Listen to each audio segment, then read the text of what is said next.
Jai Shri Krishna students, once again I am back with important 1 mark question. For same angle of incidence in a medium A, B and C, मतलब तीन medium है A, B और C, तीनों का angle of incidence same है और angle of refraction अलग दिया है 45, 35 एंड 15। मतलब A का एंगल ऑफ रिफ्रैक्शन है 45 डिग्री, B का है 35 डिग्री और C का एंगल ऑफ रिफ्रैक्शन क्या है 15 डिग्री और तीनों तीन में एंगल ऑफ इंसिडेंस सेम है, कांस्टेंट है, चेंज नहीं हो रहा है। तो आपको पूछा है कि in which medium velocity be minimum, ठीक है। तो हमको स्नेल्स लॉ मालूम है कि ratio of sine of angle of incidence to the sine of angle of refraction is constant और वो कांस्टेंट क्या होता है, रिफ्रैक्टिव इंडेक्स। लेकिन रिफ्रैक्टिव इंडेक्स दूसरा फॉर्मूला क्या है, ratio of velocity of light in vacuum to the velocity of light in medium, cross multiply कर देंगे, ठीक है।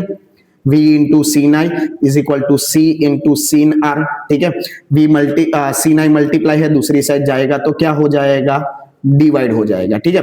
अब सीन आई तो कांस्टेंट है, मतलब उसकी अभी कोई जरूरत नहीं है।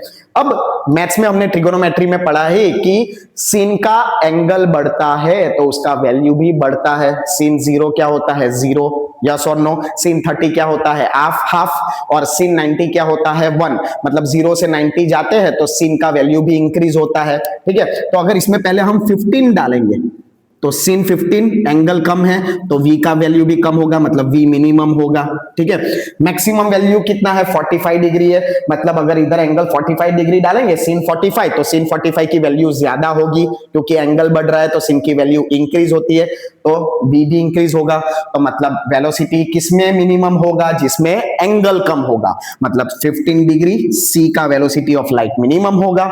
और मैक्सिमम की बात करें तो मैक्सिमम एंगल 45 डिग्री है तो उसमें वेलोसिटी ऑफ लाइट मैक्सिमम होगा, करके जाना।